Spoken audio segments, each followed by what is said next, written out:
السلام عليكم، مرحبا بكم في فيديو جديد على قناه وفاء سميره. اليوم جيتكم بواحد الوصفه ديال المملحات اللي على شكل ورده، بواحد العجين اللي كيجي رائع رائع، واللي خرجت منهم حتى بيتزات على كفكره. العجين اللي حضرت يمكن لكم تحضروا به اي مملحات. نقسم معكم وحده، راه كيجي واحد العجين هشيش بزاف وتيجي خفيف. نتمنى تدخلوا لا فيديو لطريقه التحضير والمقادير وفرجه ممتعه، وما تنساوش لايك واشتراك في القناه، والسلام عليكم.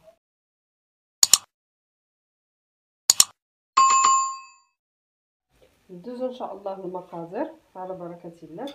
عندي هنايا واحد البصله كبيره اللي قطعتها رقيقه،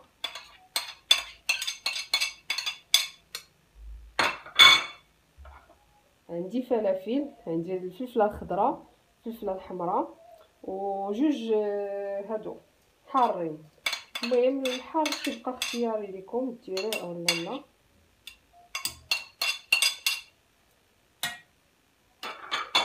عندي هنايا الزيت، ما بين الزيت بلديه والزيت العاديه، غندير غير واحد المسيس.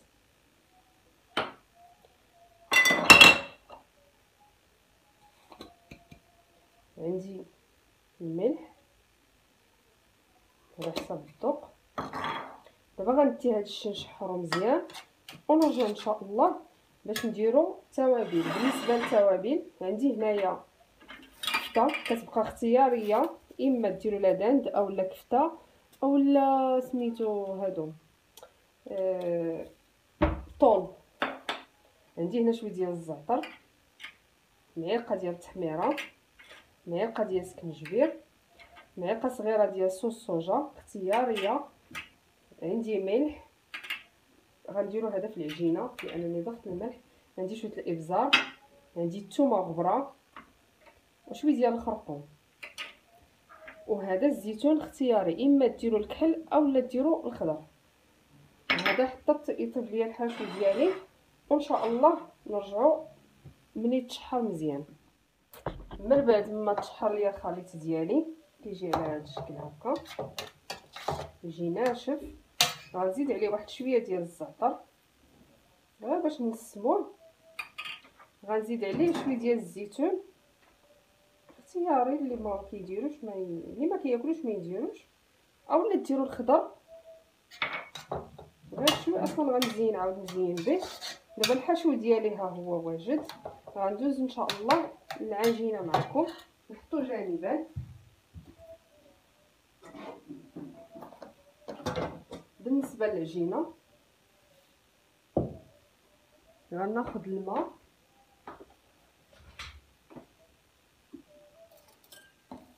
عندي هنا الدقيق كمرحله اولى.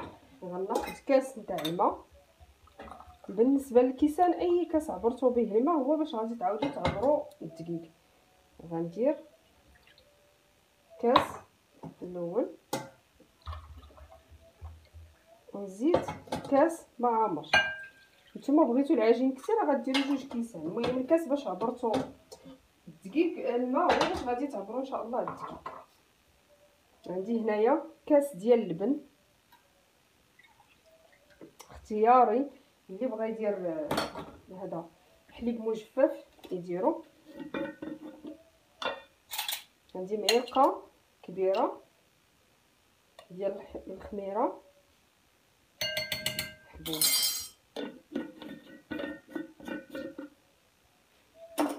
غنحرك هادشي مزيان ونغطيه ونخليه واحد 10 دقائق حتى تنفع ليا هاد الخميره مع هاد العناصر كلهم اللي درت هنايا. بالاضافه اللي بغى كاضافه اللي بغى يضيف معلقه ديال السكر يضيفها. دابا انا غنخليه واحد 10 دقائق نغطيه ونرجع ان شاء الله معكم. من بعد ما دازت 10 دقائق تفاع ليا الخليط ديالي. غنضيف كاس نتاع الدقيق اللي تقريبا 5 ديال المعالق درتهم.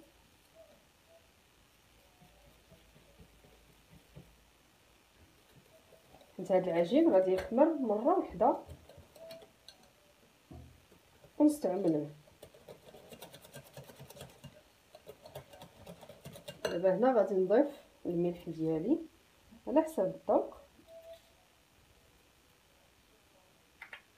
عندي هنا واحد شويه ديال البافون، غير واحد شوي اختياري كيجي في هذا العجين ديال المملحات، كيجي زوين. عندي هنايا الثومه غبره، هذا العجين بغيت نسمو بالثومه غبره، وشويه ديال الزعتر، ونص كاس ديال الزيت ما بين زيت عود والزيت الروميه.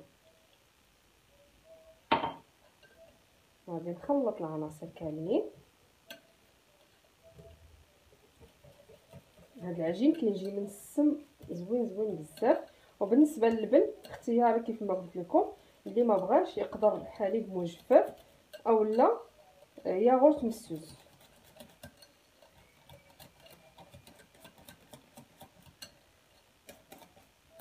غادي نزيد الكاس ثاني، 3 4 5. المهم الدقيق على حسب الخليط اللي عندك، درتو كاس كبير درتو كاس صغير، المهم نتوما كتحكموا في الكميه اللي بغيتو د العجين.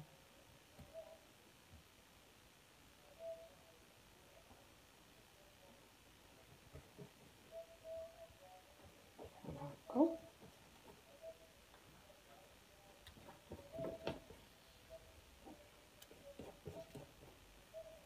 كيف ما قلت في الاول السكر اختياري، واللي بغى يضيف واحد الكاس ديال الدقيق ديال الفينو يضيفو ويكمل بالفرص. دابا غادي نزيد الكاس الثالث، 1 2 3 4 5. العجين ديالنا ما بغيناش يجي قاصح وما بغيناش يجي رطب بزاف. دابا غادي نستعمل اليد ديالي.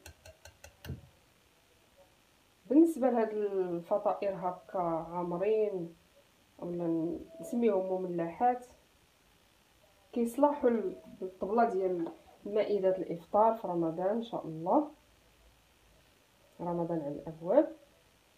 بحال هاد الافكار كنبغي نشاركهم معكم، انا دايراهم علاش ما غنشاركهمش معكم باش تعم الفائده. واللي بغى بحال هكا ملي يقرب ان شاء الله، اللي بغى يعجنهم وما يديرهمش زعما ما يديرش فيهم الحشو ما يعمرهمش. دابا نوريكم واحد الطريقه شنو غديروا لهم وتحتفظوا بهم في المجمد. ديروا الكميه اللي بغيتو في البلاستيكه وتحتفظوا بهم. ملي تبغيوهم كديروا الحشو تعمرهم، اولا تعمرهم غير بالطون والفرماج حتى هما كيجيو زوينين. المهم انا غادي نكمل، باقي خاصني تقريبا واحد الكاس. المهم الدقيق على حساب السوائل اللي عندنا في العجين ديالنا. انا غادي نكمل هكا ونرجع ان شاء الله ملي غتجمع ليا العجين ونوريكم القوام ديالها. من بعد ما قربت القوام ديالها حطيتها على سطح العمل ديالي، وغادي نبدا نضيف الدقيق شوي بشوي وانا كنجمع. خصها ما تكونش كتلصق، حيت غنسرحوها بالمدلك غير هكا.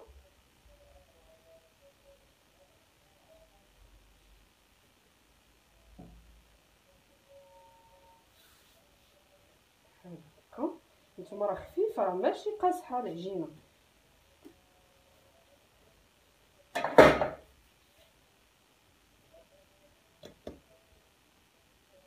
الا بغيتوها البيتزا غتحتفظوا بهذا القوام هكا.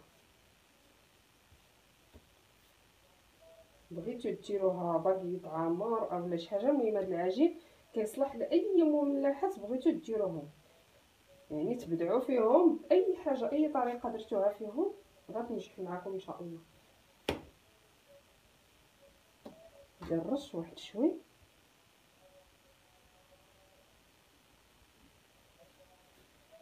بحال هكا هانتوما العجين راه رطب، راه ماشي قاصح، رطب، ولكن ما خصهاش تلصق لينا، تكون مجموعه بحال هكا. دابا انا حصلت على القوام اللي بغيت.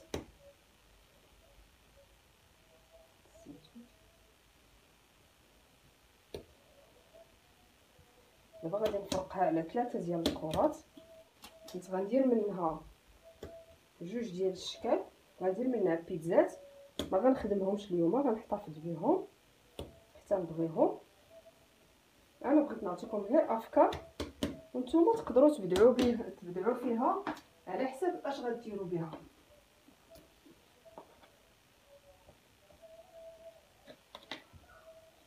هانتوما كيف غتجي العجين، راه رطب ولكن راه ما كيلصقش.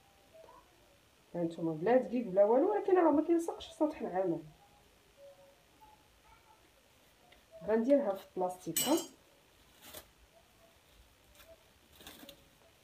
على ما ندهن القالب ديالي. فاش غادي نديرها، عند هذا العجين عنده عده استعمالات. تقدروا ديروا به حتى شهده مالحه، تكوروا كرات هكا صغار وديروا كرات ديال الكفته وتخشيوهم من بعد ما طيبوهم. المهم هذه كفكره، وان شاء الله ملي غنبغي نديرها غنوريها لكم ان شاء الله. كتجي واحد الشهده زوينه بزاف مالحه باي حشوه عندكم.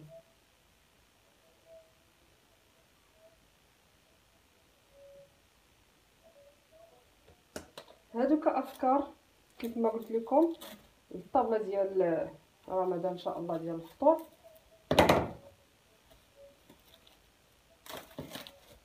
دابا انا غادي نكمل بهذه الطريقه ونجمع هاد سميتو الطابله ديال العمل ديالي، نحيد منها هادشي ونوجد المول فاش غادي ندير، ونرجع ان شاء الله نشكلها معكم وان شاء الله غتعجبكم الطريقه.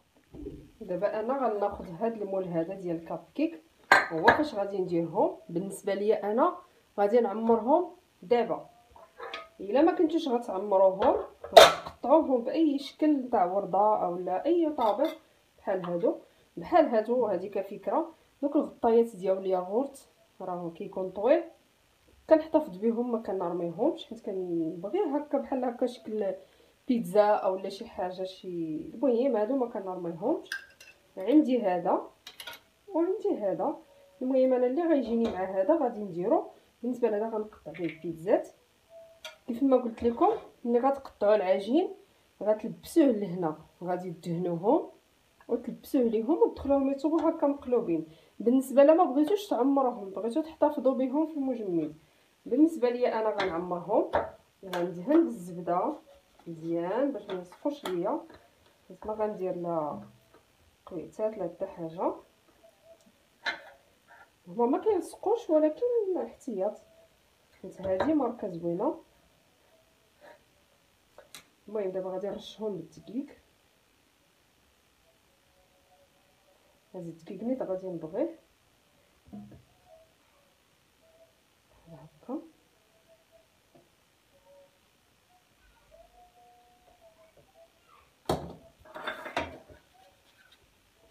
الا نبغي نديرو في سطح العمل بحال هكا. دابا غادي نسرح العجين ديالي، نقص من الدقيق. ناخذ العجين الاول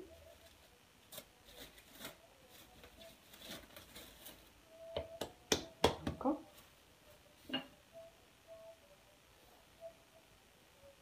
وانتم راه العجين ناجح 100%، فقاعات وما دلكناها ما والو، ولكن الحمد لله العجين بسيط والطريقه راه بسيطه والنتيجه ما نعاودش لكم. هانتوما شفتوا الفقاعات.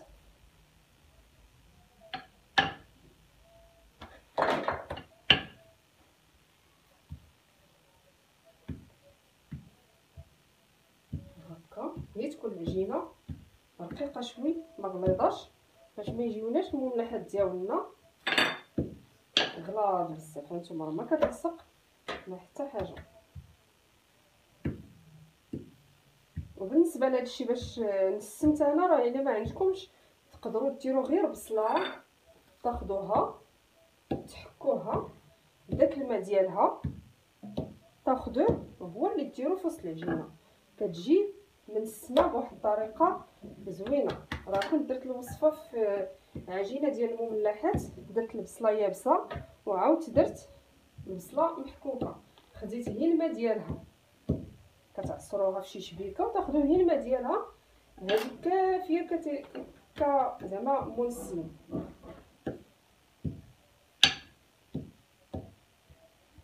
بحال هكا مخصنيش نغلظها. دابا انا غادي نشوف القطاعه المناسبه اللي غادي نقطع بها. غندير هذه بسم الله.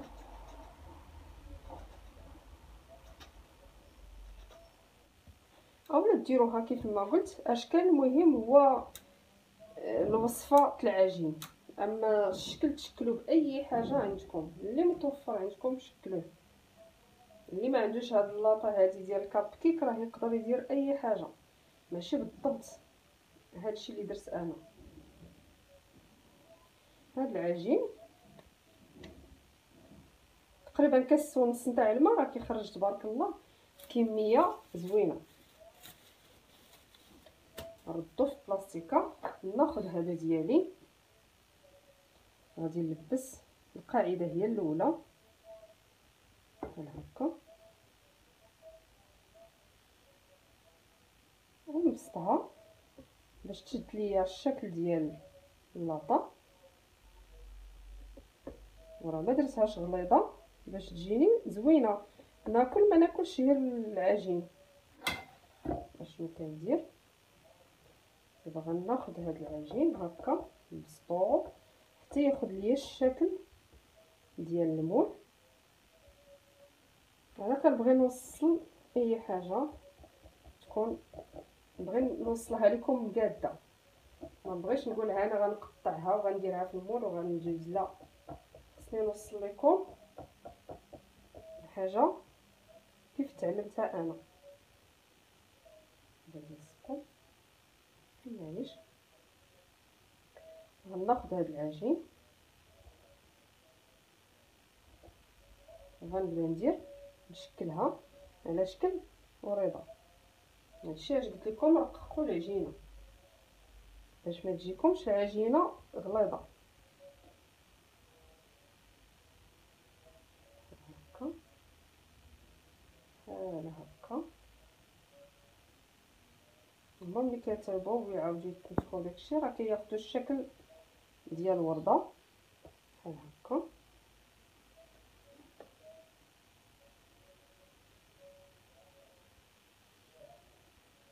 المهم انا غنوريكم هاد الجوج ونكمل باش ما يجيكمش لا فيديو طويل.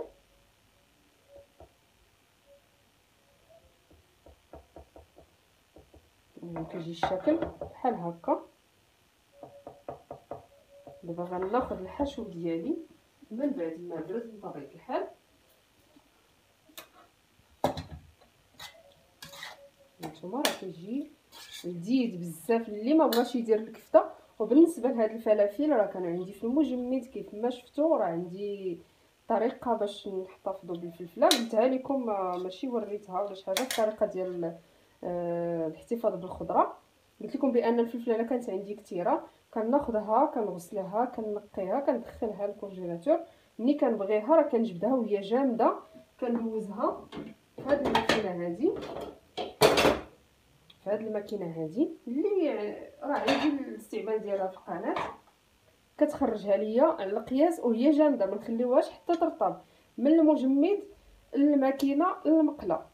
هي راه غتطلق لكم شويه ديال الماء بطبيعه الحال حيت راه كان جامده، غتطلق الماء في المقله هكا فاش تكونوا كتشحروها، ولكن هي جهدوا العافيه ما تخليوهاش ناقصه صافي وديروها. وبالنسبه للكفته اللي ما بغاش يدير الكفته راه يقدر يكتفي غير بالطون، كتجي واعره واعره. انا كاع سميتهم بكاع جميع لا هذا كيف ما قلت لكم قزبال ديال لاداند او لا كفته او لا طون، كاع مجرباهم راه كتجي رائعه. المهم هذه كمعلومه بغيت نعاود نقولها لكم. كناخذ الحشو ديالي بحال هكا. بالنسبه للفرماج ما غنديروش حتى طيب ليا وتخرج، حتى طيب العجينه من الحشو راه شحرته مزيان طاب. العجين دابا هو اللي خصنا يطيب وياخد واحد اللون. وان شاء الله نرجع معكم ملي يطيبوا ليا ونبغي نزينهم بالفرماج والزيتون. بالنسبه للشكل الاول ديالي درتو في الفران، شاعله عليه على 180 درجه من الفوق ومن التحت، ولكن ملي دخلت لاطاط فيك الفوق حتى طيب ليا مزيان من التحت، وعاد نديرها من الفوق. غادي نشعل عليها. بالنسبه لهاد العجين اللي بقى ليا غنديرو بيتزات صغار،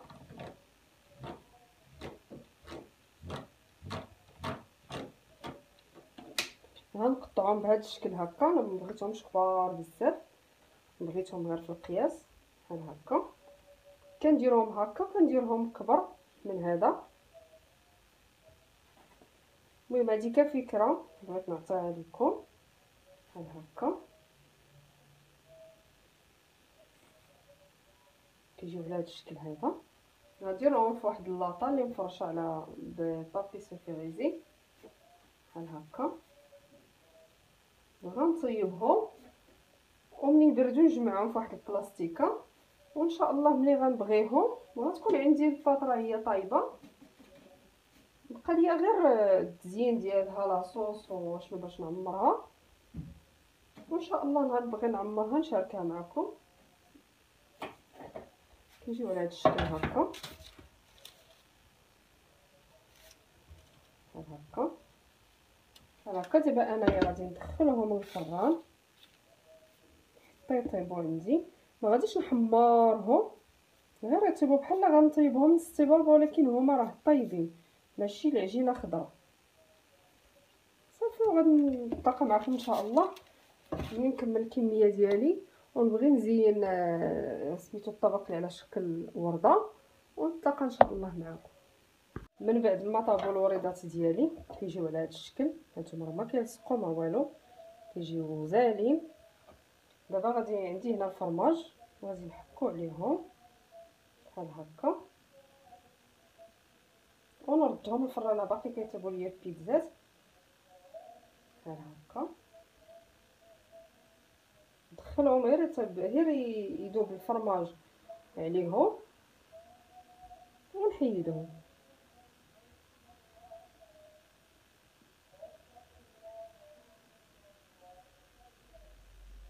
هكا.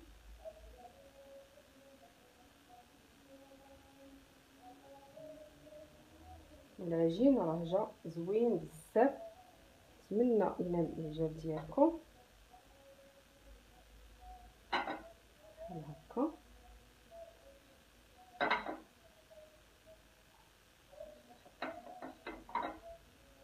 نقدر نزين بشويه ديال الزيتون اختياري اللي بغى يزين به، اللي ما بغاش راه درناه في الحشو. يعني ما كاينلاش اللي ما كاين، لا ما زعما ما توفرش ولا شي حاجه ماشي مشكل، غير كديكور كتزين تيجي زوين. دابا غادي نرجعهم للفران غير يذوب عليهم الفرماج، ونتلاقاو ان شاء الله في الطبق النهائي.